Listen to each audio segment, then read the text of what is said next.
A very warm welcome to everyone, respected teachers and my colleagues.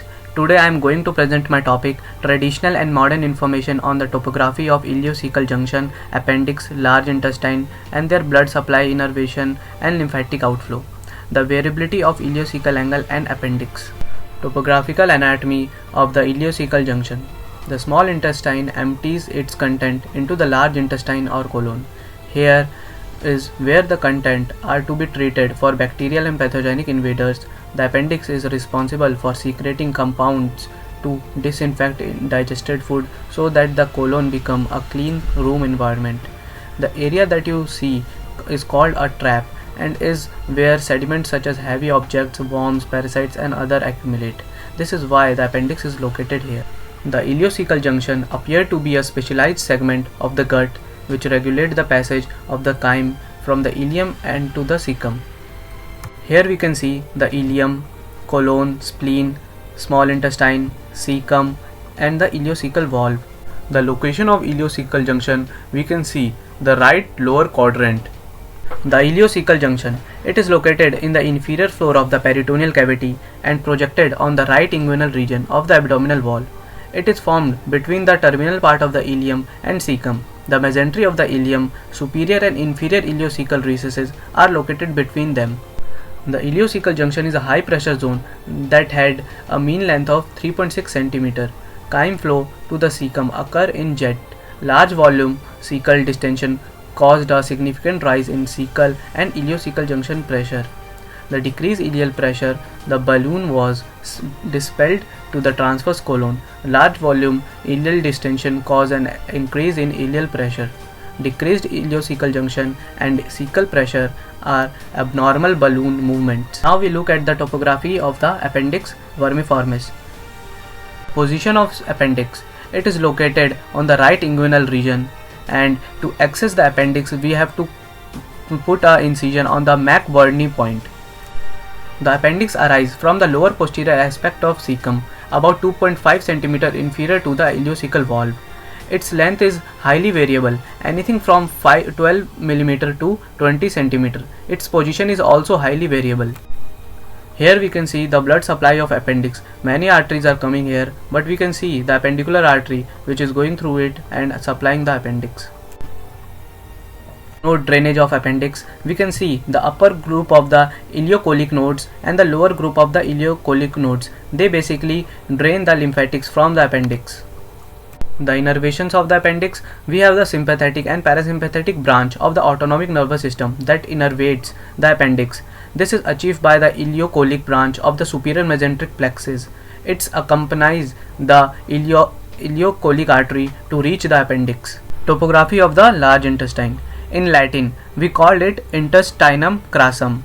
Its morphology, the large intestine is divided into cecum, appendix, ascending colon, transverse colon, descending colon, sigmoid colon and rectum.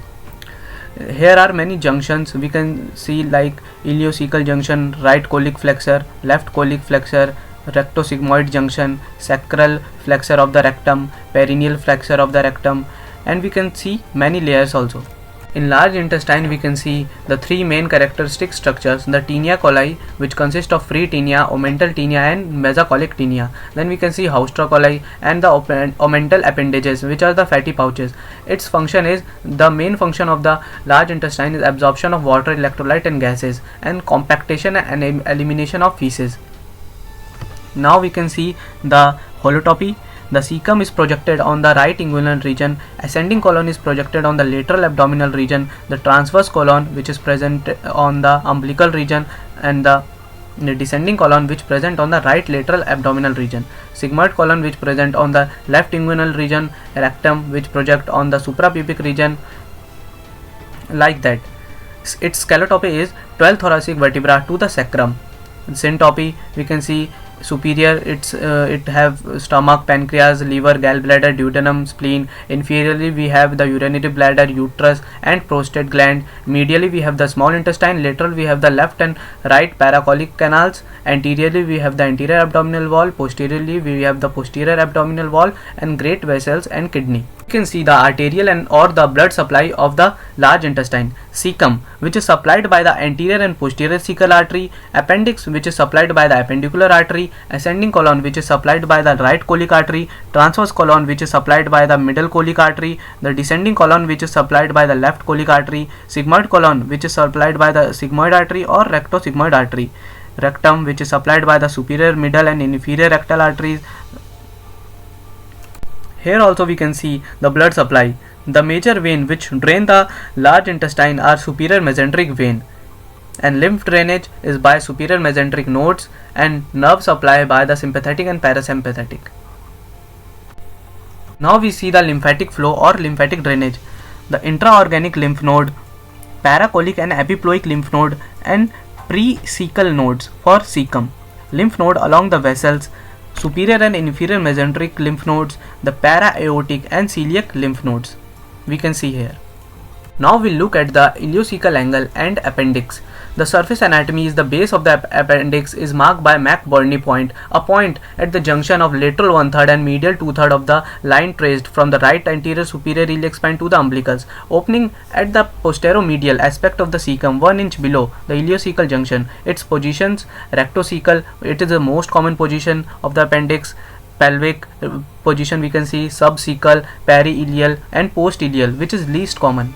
Here also we can see the variable position of the vermiform appendix, the preiliac, postiliac, then the promontoric, pelvic, subcecal, rectocecal.